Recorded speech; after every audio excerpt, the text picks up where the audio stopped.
Welcome to Lynn Cullen Live, talk radio without the static. Email your questions and comments to lynn@pghcitypaper.com. And now your host, Lynn Cullen.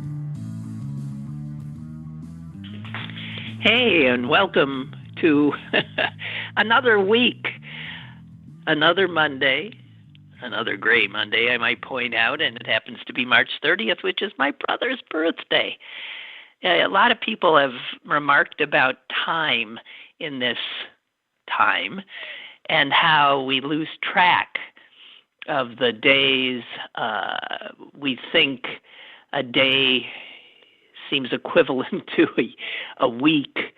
To think of when was that I was able to do something that, of course, you cannot do anymore. And it seems so long ago, and it might just have been, 3 weeks? I haven't really looked at a calendar myself, but we're about to head into our next month of this experience. And by the way, that reminds me that April 1st is April Fool's Day. I would implore,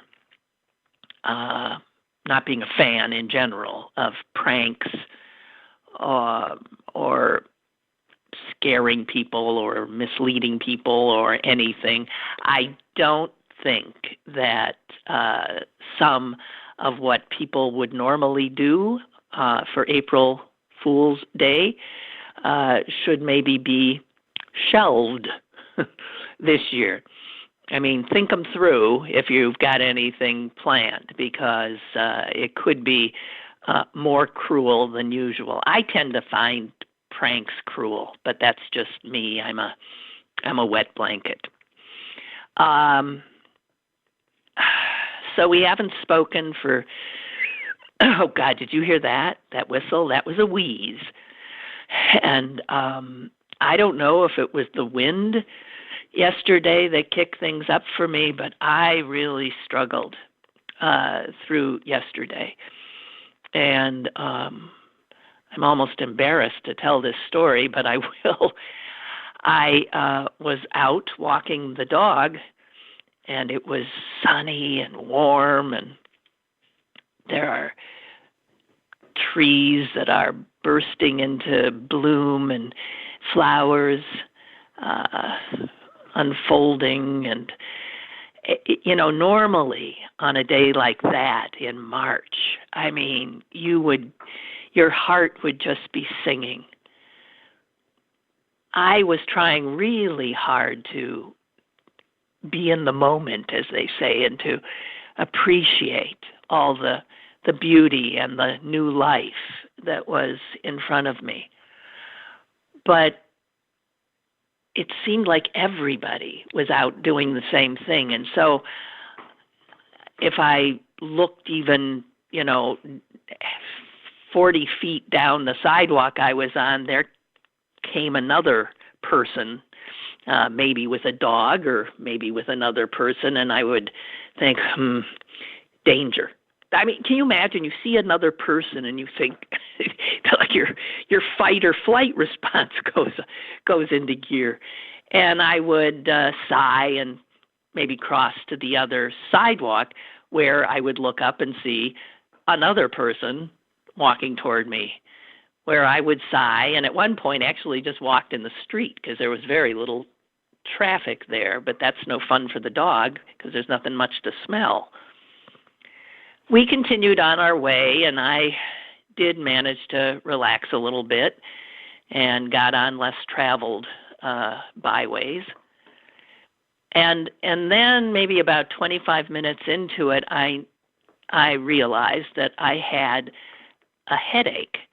And I then remembered that I seem to be getting these headaches every time I walk the dog, which has been one of my enjoyable activities.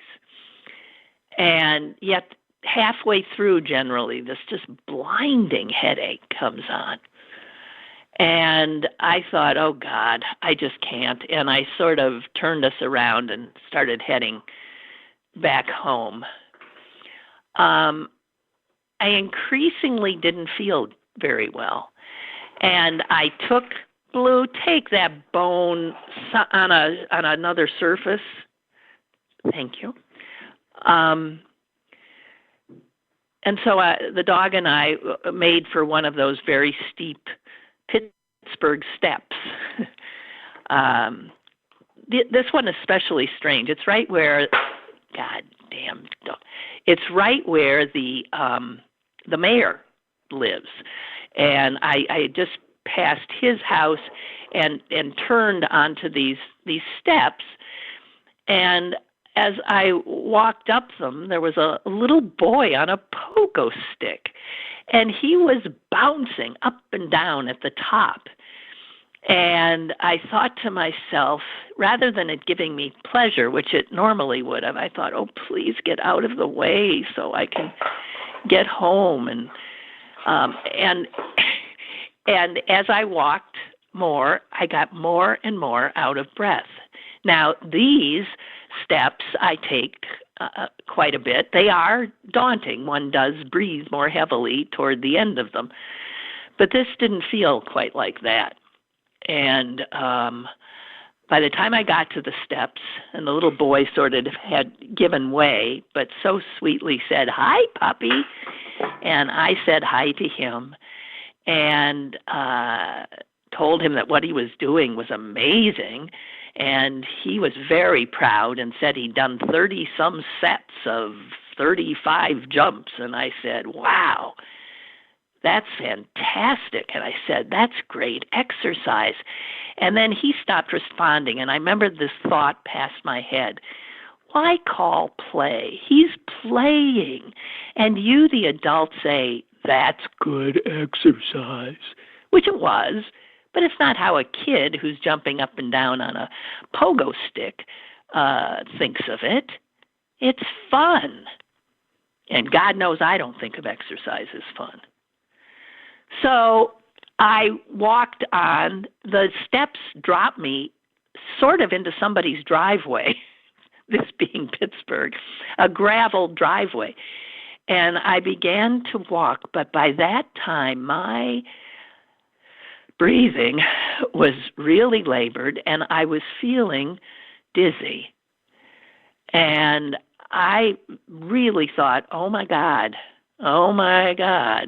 that awful feeling when you're assessing what you should do in the next minutes.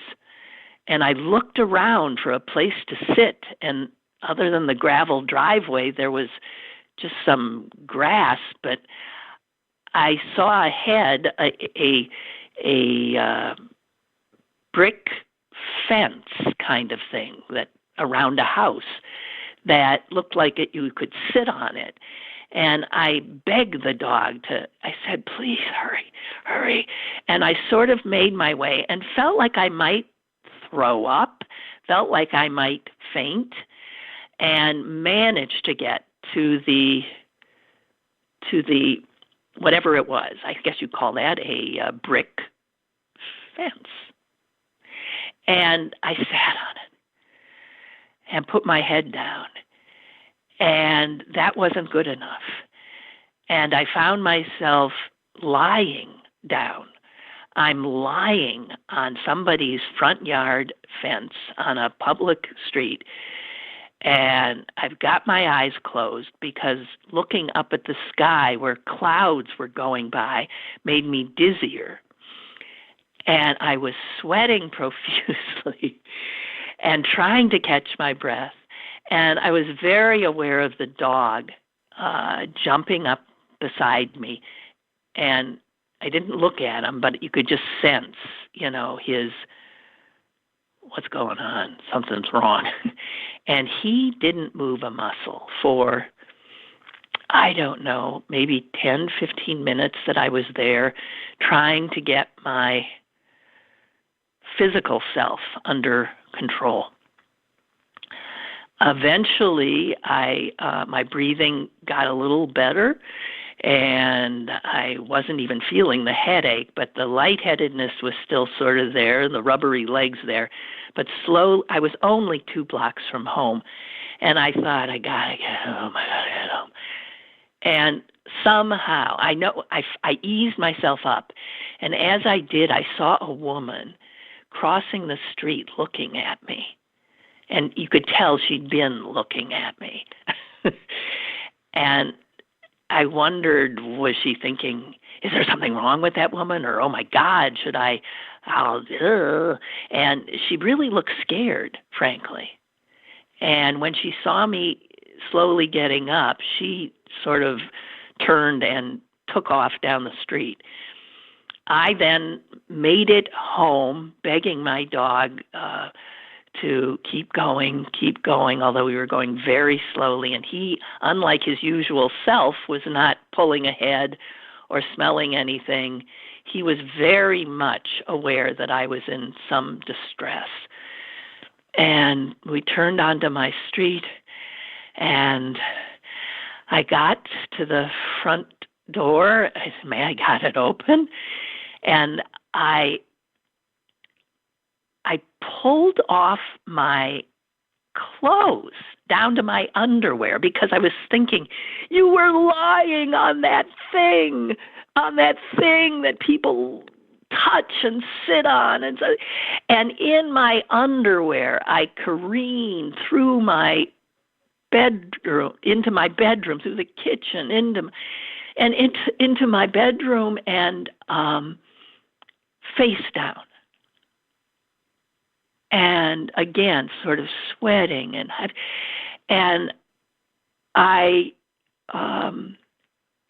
the dog hovering over me, nudging me with his nose. I'm trying to reassure him, it's okay, I'm okay. I just don't feel good.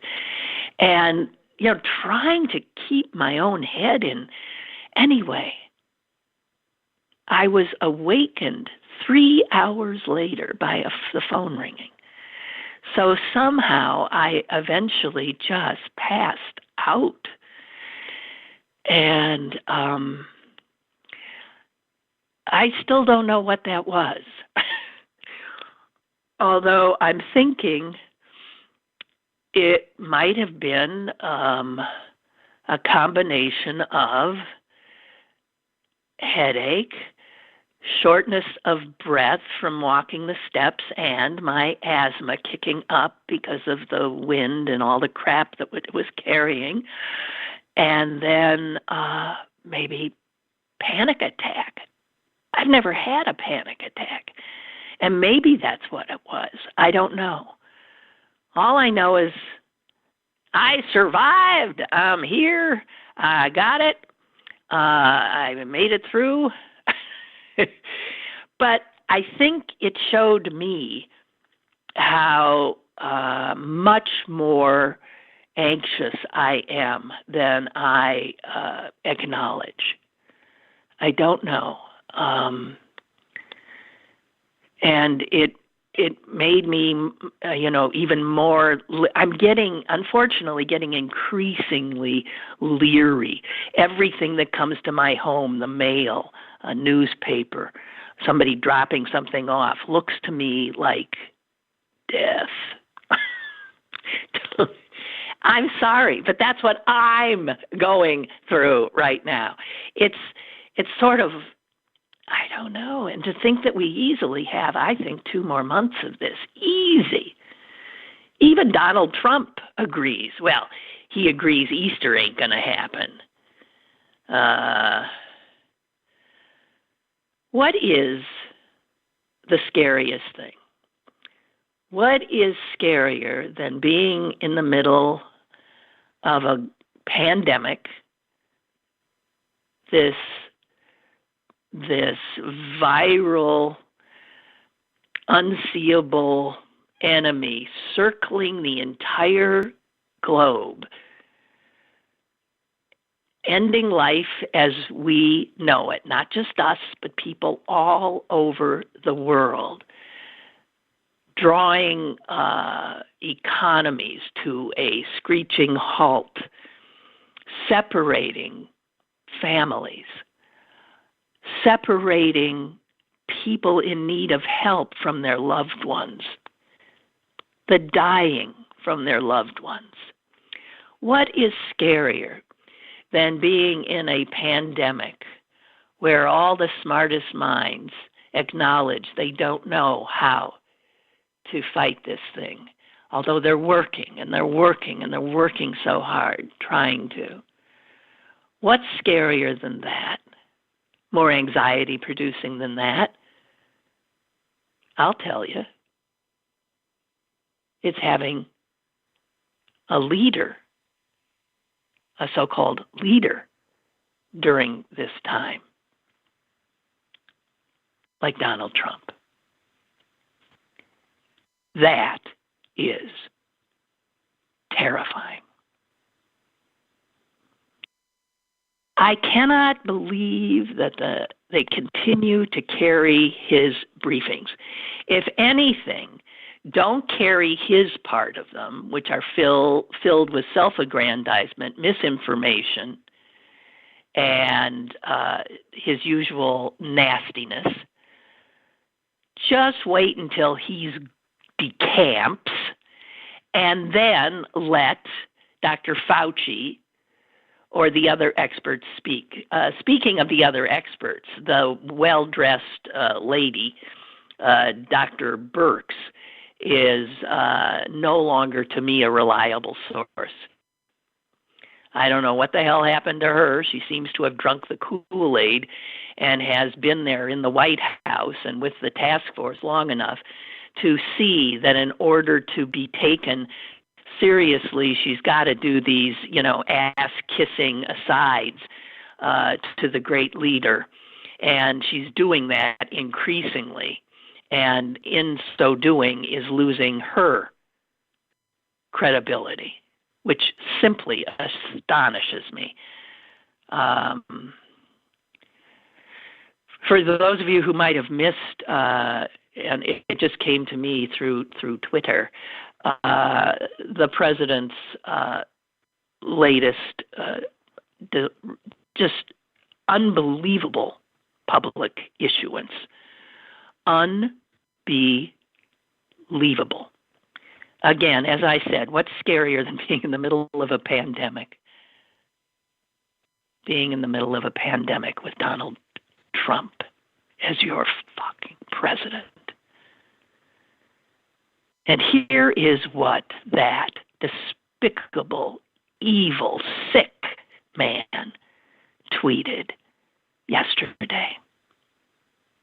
As the death toll skyrocketed, as the number of positive cases skyrocketed, as the pleas for help from hospitals and frontline workers all over the country escalated, here is what your president tweeted. Because the ratings of my news conferences are so high, Bachelor finale, Monday Night Football type numbers, according to the New York Times. The lamestream media is going crazy. Trump is reaching too many people. We must stop him, said one lunatic. Ha! See you at 5 p.m. exclamation point. A president whose the only numbers he's watching are his ratings. For all those Americans who thought that electing a person who was a star of a reality show, President of the United States, to all of you, I can never forgive you.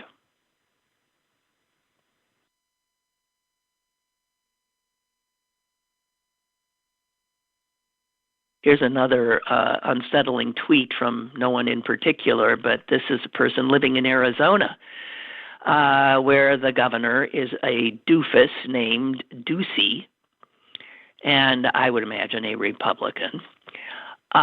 This person writes, Arizona, business as usual. Huge rodeo events, tons of people there. Restaurants and bars still serving to outside crowds of customers. No one believes it's happening. Governor Ducey doesn't care. We are fucked.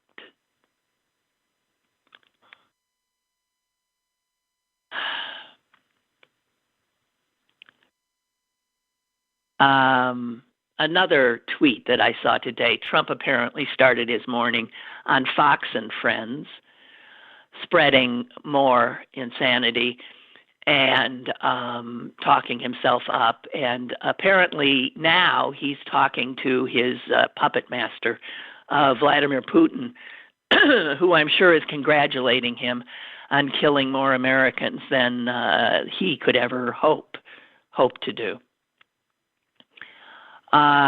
This is one of the things that Trump said this morning on Good Morning America when he was asked about the stimulus measure and how the Democrats had tried to put things in there about easing voting restrictions and making voting easier. And here is what Donald Trump said. A moment of honesty from the liar-in-chief. Quote, the things they had in there were crazy. They had levels of voting. I mean, that if you ever agreed to it, you'd never have a Republican elected in this country again. So there he was, in a nutshell, explaining why voter suppression is a Republican ideal and bedrock principle. Keep people from voting. And they're brilliant at it. They've pulled out everything they've got. And there was Trump acknowledging what all Republicans know, that if you made the voting process the bedrock of our democracy, if you made that truly available to the people, you would never have a Republican elected in this country again.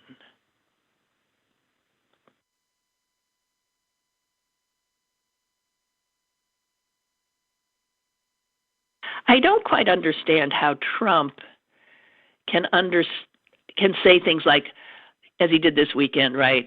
I'm going to quarantine the tri-state area. I'm going to quarantine New York and state and New Jersey and parts of Connecticut.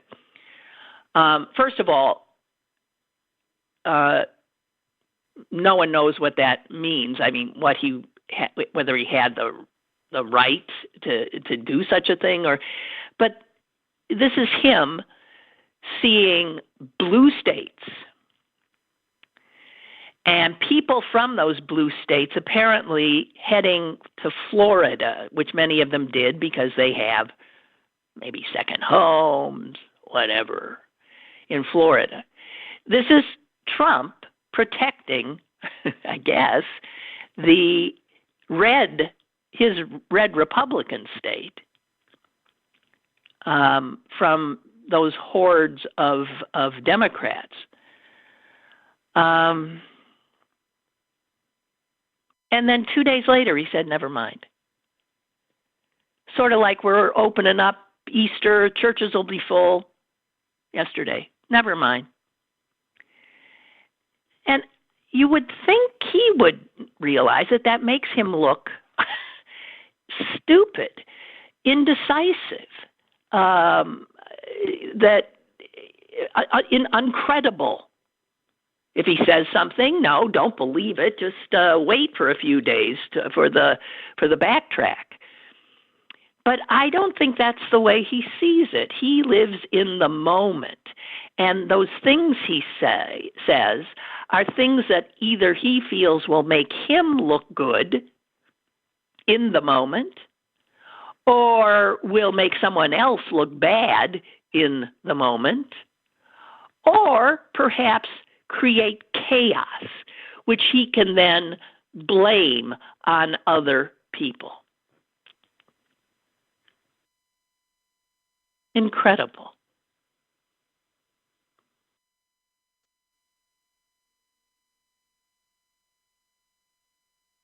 Allison writes, "It is so obvious that if you kiss the ring and publicly state that the narcissistic orange one is doing a great job, your needs will be met in a rapid manner.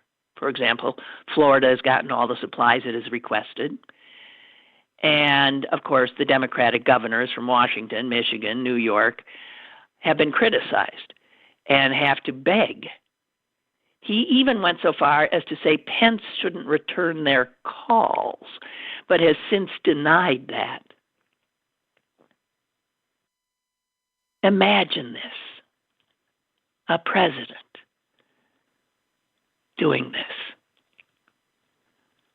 No Democrats around him when the relief bill was signed.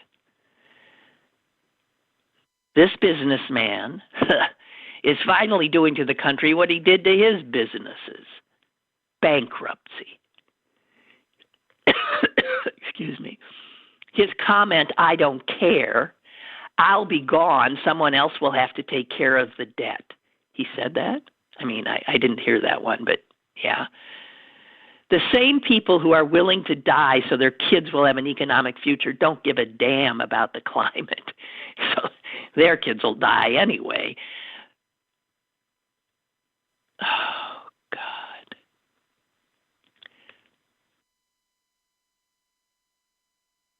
And Gigi wrote, "I'm sorry you had such a lousy experience. I can identify.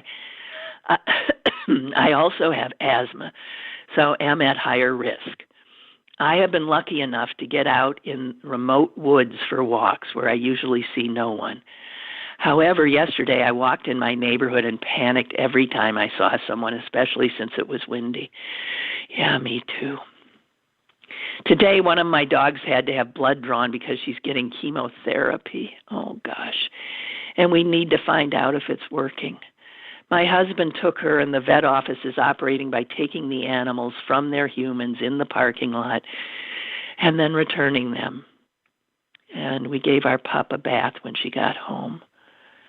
My sister and cousin both live in Arizona. The state is about to end testing. Jesus Christ. Because they can't get more tests. They have not done much testing to begin with. Hair salons are still open. Zoos are still open. Other things are still open. Amazing. Well, this is why we're doomed. This is why, after this is over, the United States, without a doubt, will probably, even with the great, doctors and we have, will be probably per capita the worst hit country, certainly supposedly developed country. Isn't that something? Also, I want to just sort of remind you that the Russians are very busy right now with their disinformation campaign. They're all over, and they've been identified. They are sowing all kinds of conspiracy theories, anything that'll destabilize us more. So be aware, be very careful. There's all kinds of stuff that are going to end up on Twitter or on Facebook or in your email sent by a friend who heard it from this one, and be extraordinarily skeptical. Okay? Hang on. I think I have a caller. Damn it. I don't want to play words with friends. Here. I do have a caller. Hi, caller. Hello, Lynn. Hi. There was a delay there. I'm sorry. That's okay. I'm sorry you had a scary moment yesterday. Yeah. It had to be terrifying. It was a bit. You're doing much better today, or I'm doing better, but my asthma's definitely kicked up, which of course makes me much more anxious. Yeah. But I'm okay. Here I am. No. I'm okay. I have a question. I know a friend of mine, my wife's, and he was living in New York, Manhattan, and he has a biology background. Then he got into law, where he writes a lot of medical legalese and this and that. So he kind of understands things a little bit. Mm-hmm. He worked out with his boss because he was working remotely anyway. He's moving to California because that's where his family is, and he's got a sister who's recovering from cancer, and his mom is retired, taking care of special needs brother, this and that. And he's in self-quarantine, just got out. Yeah. And he says you cannot practice social distancing in New York City at all. Pretty hard. Yeah. So, I mean, he had a mask, he wore gloves, he flew out there. He says the plane was hard, there were many people on the airplane. And he's in a 14-day self-quarantine, then he's going to go live with his mom and take care of her. And I'm just wondering, is that an overreaction? I mean, I trust him. He's a smart guy. I can see wanting to be with your family. I would also agree at this point an half-empty plane is safer than most places in New York City. But there is danger in people leaving New York and not being as scrupulous as your friend, right? Because they can be spreading it. I really don't know. I have a beloved niece in New York, and I'm just so fearful for her. How does she feel about things? I mean, well, does she feel comfortable being there? No, no. She's maintaining an upbeat. That's her style. She's pretty much holed up with her cat, and I think she's got some other little critters. I don't know what they are, gerbils or hamsters or something. And but she has to, obviously. A lot can be delivered there, but I would think at some point she ventures out on occasion. I sure as hell hope not, but I don't know. I don't know. And I do know somebody. I do want to say I do know somebody who used to live here, who moved to New York for a job, who is a very healthy man of about late 40s, early 50s, who tested positive, who ended up hospitalized on a ventilator, and has since been taken off the ventilator, but is still in, serious condition, but at least seems to be going in the right direction. And he might be one of the lucky ones to have actually gotten it, survived it, and come out the other side. I don't know. Hopefully it doesn't have any permanent damage, though. Well, we're all going to find out soon enough about all of this. I just don't know. I don't know. I wish everybody would just friggin' stay put. As horrible as it is, as awful as it is, just stay put. Well, here's my problem with it. I get that, but so my friend did what he did. I have my daughter and her wife live in Brooklyn, and they're working from home for right now, and they seem they're fine, this and that, and But, one of the things my friend was worried about, he was afraid about a quarantine of New York. And he did not want to get stuck there, especially if he had to run out and take care of his mom or sister. You mean he was upset about Trump's threat of a quarantine, or where no one can move at all? Where a quarantine where they... Thought, whether it came from Trump or from Cuomo or anybody. And so I have to say, a lot of countries are doing much more than we are in that regard. I mean, in France, stay at home means stay at home. And if you're out, there are police that are stopping you and asking you, what are you doing? And you have to have a damn good reason. I think you're allowed out for maybe 1 hour a day. I don't know. We still are not doing the kind of draconian stay-in-place stuff that a lot of other countries are. And this thing is, having its way with them, with us, but we are so extraordinarily cavalier that I think we're in for a bad time. I'm sure your daughter, she's happily with her wife, and they can get stuff delivered, as I said, and they can be okay. But they should just stay put. They go to the store. They go to the store about once or twice a week because that's what they feel they have to do. Okay, well, if they're doing that, then I hope they're being smart, taking their clothes off, washing themselves. I'm serious. I mean, you got to be crazy now. You've got to be crazy nuts if you're walking into an environment where the thing is going gangbusters. And that would be New York. I was wondering, is it selfish or ridiculous of me to say, because her wife, the in-laws live in like New Brunswick up in Canada, and it's and it's not populated where where they live, or in here where I live in Bellevue. I mean, people can still walk out and about and be very safe, and that is impossible in New York. Well, and what you mean? You want so now you're thinking you want them to do what your friend did and fly to either. First of all, the Canadians don't want them; they won't let them in. Okay. Well, her wife is Canadian. Her wife's sister. I don't care. But the border's been closed. She's not Canadian. I don't think. Yeah, that's true. So no. I wonder how that works. Roger, I think this is panic on your part. Just. I know. Stay put. We're all panicking. We'd all be better off if everybody stays put. Okay? That's all I got.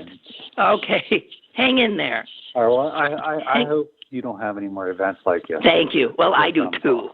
I do too. Thank you so much. That was, I'll talk to you soon. Unpleasant. Bye. Bye-bye. I asked some of you to send me little tidbits since I'm sharing so much with you, and I'd like to read a few. Let's see. Henry said, first tell Mike from D.C. that he's my favorite caller. Hey, Mike, you're Henry's favorite caller. Always very insightful. And regarding Sally's comment about who makes the call on shutting down, the governor of Mississippi, I bet this will be good, Mississippi, Mr. Tate Reeves, is using his gubernatorial authority to block local officials from protecting the public health of their communities. Good God in heaven. What is it? I think Republicans do want to kill. They want to kill people. On Saturday, the mayor of Tupelo, Mississippi, ordered a stay-at-home order for Tupelo. He banned gatherings of more than 10. He ordered non-essential businesses to close. But yesterday, the governor of Mississippi superseded that and said Tupelo and any other city or town in the state cannot do anything like that. You know, if, boy, you think your vote doesn't matter? You think one's as good as the next, they're all the same? You think that still, huh? Wow. Henry says our worst enemy is not the virus, it's ignorance and greed. Yeah.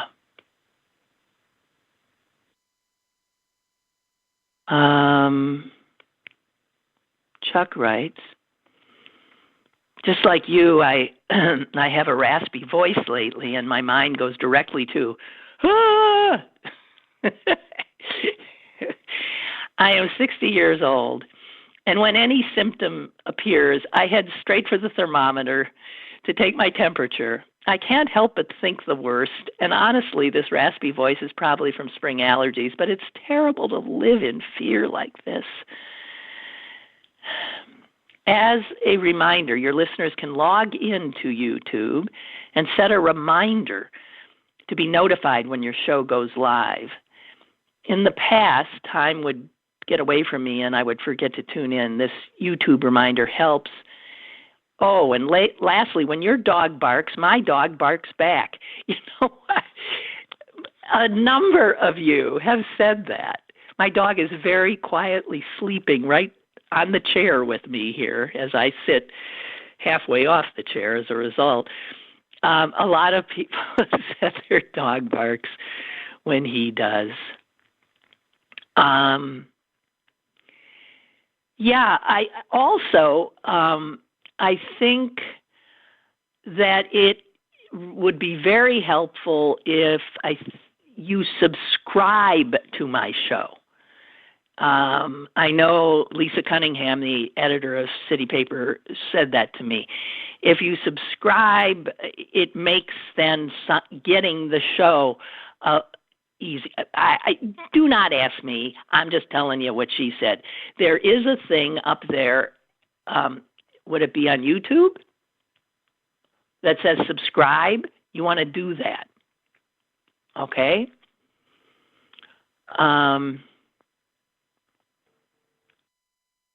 Eileen says, truly it's the best hour of my day. Please keep it up.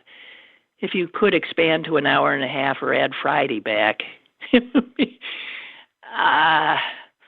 Well, we'll see how my mental health hangs in there. It's probably good for me to do it. I don't know what Amy's situation is. Donna writes, I'm a daily listener. Thank you so much. I moved away from the area to Delaware 19 years ago, and your show is a little taste of home for me.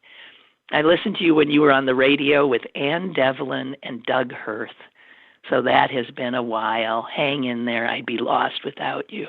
Donna, thank you so much. I cannot tell you how much that does for me. I think we have another caller. Go ahead, please. Oh, yes, on YouTube. Oh, that's what. Okay, Amy, thank you. When you go to YouTube, please hit subscribe. Don't just, I'm assuming most of you have, but if you haven't, here is a wonderful little thing from Jonathan for you. He says a couple of things you and or your listeners might like to pass some time. He says there's a website that is called, obviously all one word, thekidsshouldsseethis.com. Thekidsshouldsseethis.com. He says it's really misnamed because it is great for adults too. A description I read of the website says it gathers the best short videos that explain how the world works.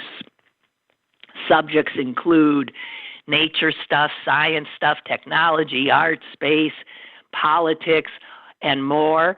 So far, they've collected many thousands of videos that are not necessarily made for kids, but are perfect for them.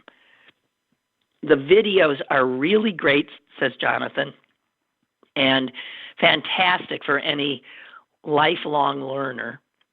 And it would seem, if you're stuck with your kids, a great thing for the family to do.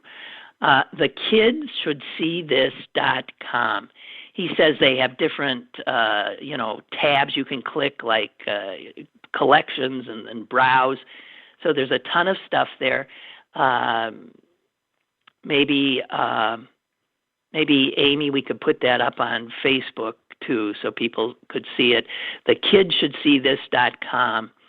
Another, for those of you who love music, is a bad name for a website. It's called radio.com, and I guess you have to put in enough O's in that radio. R-A-D, do radio, and then put 4 more O's after the O in radio. So there's 5 O's altogether. Radio.com.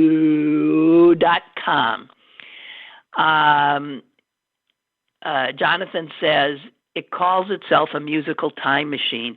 And basically you can pick a decade, anything from 1900 to now, and you can pick a country.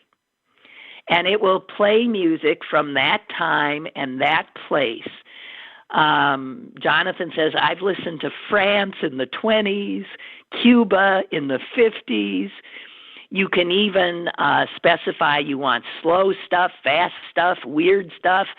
And they also have apps for iPhone and Android. So those are both really, really nice possibilities to help you fill your time and even perhaps enjoy your time, right? We have 2 callers waiting, so let's go to the phones. Hi. Hi, caller. Hey, Lynn, it's Jonathan. Jonathan, hi. A quick correction. It's the kid singular should see this. You're right. I saw that S, yeah. Right. Yeah, if you do plural, it won't take you there. So it's the kid singular. Yeah. Thank you. That's important. Sure. Yeah. And while we're talking about things to pass the time online, YouTube is a wealth of how-to things. I learned how to make matzah brai, fried matzah from YouTube, but also some of the fun things. I'm not a roller coaster guy in real life. I get terrified. But there are first-person videos really well done of almost any roller coaster in the country. And that I can handle because I'm on my couch. And one of my favorite things is there are walking tours, beautifully done, of the Champs-Élysées, of London, of Italy, and some of them are really high def and beautiful. And because they're not slickly produced, they're just somebody with a great camera stabilized and walking along. It really does feel like you're there because it's in real time. And my daughter Sydney and I, around Christmas time, did one of the walks in Paris. Everything lit up, and it was just beautiful, and you can hear the people around you talking again because it's not produced with music and all that stuff. It's just somebody walking. You hear people talking, and it's great. It's a lot of fun. That sounds wonderful. Have you seen the one YouTube video that I just loved is from a Pittsburgh couple singing? Have you seen that? I saw it because of you on Twitter. Yeah, that was wonderful. For those of you who haven't seen it, we put it on our Facebook page. Just two old Jews playing the piano. I can tell them, and man, it's so cute. I want to be quarantined with them. Yeah, I do. Cute is the word. It's really cute. And talented. The lyrics are great, and the performance is just sweet. Yeah. Well, it's gone viral, and I know I sent it to the editor at City Paper, and she so loved it that she's put it up on City Paper along with the lyrics. So there's no way, and it's gone so viral that they've been interviewed on WGN in Chicago and who knows where else. So they got famous. Cute people. It is. Yeah, if we have to be stuck with this, it's nice to have the technology that we can escape and share with each other. Absolutely. So thank you for that, and thanks for the correction. Sure. The kid should see this.com. Right. Yeah. Jonathan, I love you. Thank you. Love you too. Okay. Okay. Bye-bye. Bye. And we have another caller. Caller, go ahead, please. Yeah, this is Kurt from Swissvale. Hi, Kurt. How are you doing? I am. Often depends on, I'm up, I'm down, I'm handling it well, I'm in the fetal position, I'm all over the place. Well, I'm with you. I finally got out of the house and my doldrums a little bit one of the days. It was really nice. Took about a 2.5-hour walk around the neighborhood, but had a conversation with my neighbor about how strange it was to stand there 8 feet apart and have a conversation, or to be dodging people when you come across them on the sidewalk. And, it's not like people are like, no, don't get anywhere near me. They're smiling and laughing and saying hello and waving. They're just keeping their distance and avoiding each other. Right. It's weird to have to be mindful of this isn't because they don't like me. No, well, that's true. I mean, it has nothing. Don't take it personally. God knows. Yeah, and I felt like a cad. I'd run across women pushing baby carriages, and they might be 40 or 50 feet away, and I'm thinking, well, I'll get out of the way when I get a little closer, and they go out into the street, and I'm thinking, well, gee. I should have gone. Jerk yeah. I am. Their distance boundary was greater than mine, I guess. So there's a lot of weird things about it. I mean, some of them are funny, and you just got to take them in stride, I guess. The worst thing for me, the worst thing for me is I can't pet people's dogs. I don't have a dog. Normally, if I was out walking and I ran into somebody I know, or really, quite frankly, even people I don't know, I've been down and pet their dog. And I can't do that now, and I really have to stop myself, and the dogs look at you like, why aren't you petting me? Yeah, I know. The dogs, I feel for I was feeling for my dog. He has so much energy, and he needs to run and run and run, and we can't do it anymore. And I'm thinking, his life has contracted so much, and yet when I was walking him yesterday, I thought, well, I mean, he lived in a cage in a shelter for a long time. And so a cage in my house with good food and me playing with him is hardly the worst thing he's had to endure. So he'll be you're okay. Home all day. It's not like you're going to work and leaving. Yeah. It's got better than a lot of dogs. But I don't know.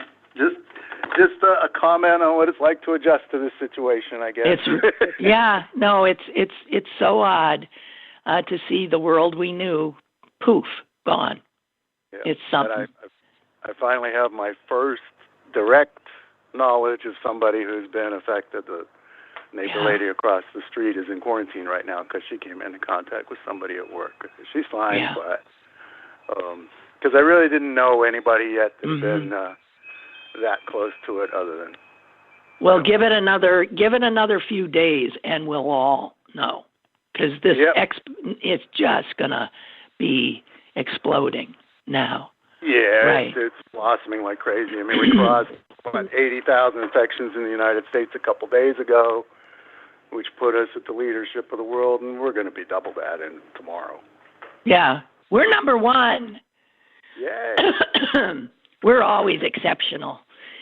Hey, Kurt, thanks. Good to hear from Alrighty. you. Take care. All right. Bye.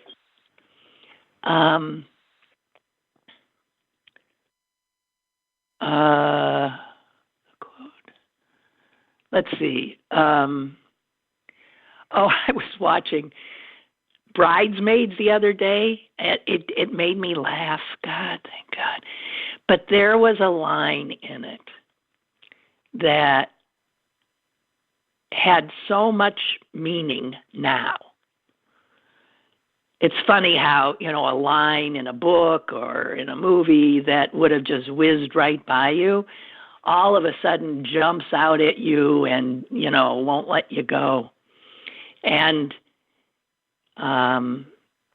it's at a time when things aren't going well for the bride in Bridesmaids.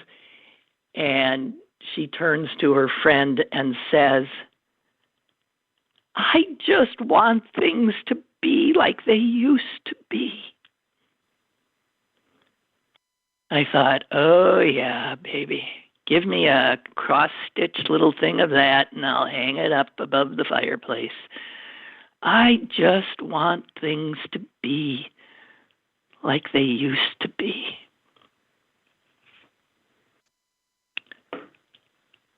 One of you, who was it, Terry, sent me a whole bunch of little pictures, some of which really made me laugh. And it's hard, of course, to do a picture, but I'll try. One was of a Saint Bernard, a cartoon of a Saint Bernard, and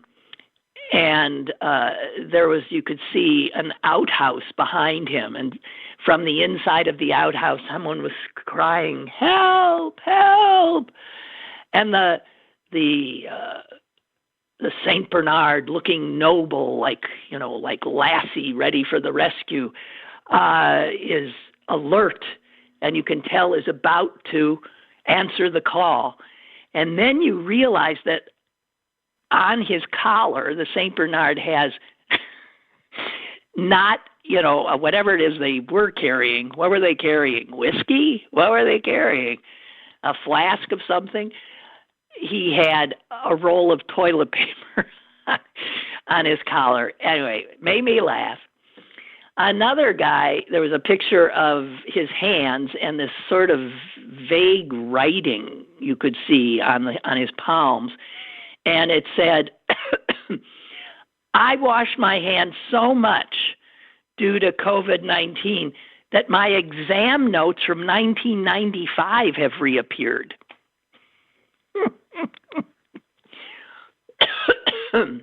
All right. And one more that I thought was actually a good idea for humans who are having trouble with their touching their faces and stuff, or if you can't get a mask. I know I have one of those plastic horrible collars that the vet puts on your dog if he's had surgery or something, and so that it prevents one of those cones. Well, I'm just saying, if you got one, you could use it. You put that on your neck, it covers up your entire face, and you can see through it. Okay? Granted, some people might look at you funny, but I think it's a great idea. Just saying. I also want to, because it moved me so. Ray had said that he had decided to redirect the $25 a month he was giving the New York Times for access to their online product. He decided to redirect it locally to Pittsburgh City Paper. He said, that way I'm not out any money, and God knows there's plenty of news I can get, but I can't get this local stuff. And I want to keep the local alive, and I want to keep Lynn Cullen show alive. So he did send this $25 a month to Pittsburgh City Paper, and he wrote to, I just want to share with you what he wrote to the editor, Lisa Cunningham. It made her cry. She's an easy crier, but Ms. Cunningham, I have redirected $25 per month to your publication in spite of disagreeing with nearly every editorial and philosophical stance your paper seems to take. I suspect this is a healthy generational divide, and you all will grow in wisdom as age matures you. My motivation is a deep appreciation for your support of the Cullen podcast. The best of luck to you all, and please stay safe. Ray in Lawrenceville. Ray, I thank you so much. And I have to tell you that City Paper cannot thank you enough either. They have found the willingness of you, I'm talking specifically about my audience, to step up, just mind-boggling. The owners of the paper are in Butler County, and I was told that on a conference call the other day, they were just astonished to see the support from you. And I'm not. But I want to tell you, if you still can, and think of all the money. I was thinking that the other day. Think of all the money you used to spend that you're not spending anymore. Whether it's a daily Starbucks or, going through a drive, whatever. If you can possibly, as Ray did, redirect that toward Pittsburgh City Paper to keep it alive, that would be simply amazing, truly. So I think that's all the time I have, and I didn't get anywhere near what I wanted to. Thank you all, as usual, for being there. I have said it before, and I'll say it again. This is the least anxious and best hour of my day, being connected to all of you. So have a great one. Stay away from Trump's 5 o'clocks. Do not do it. Tune in at 5:30 maybe if you absolutely have to. But stay away from a lot of this news. It is so extraordinarily upsetting. And I think you already know more than enough, right? All righty. Love you. Hang in there. See you tomorrow.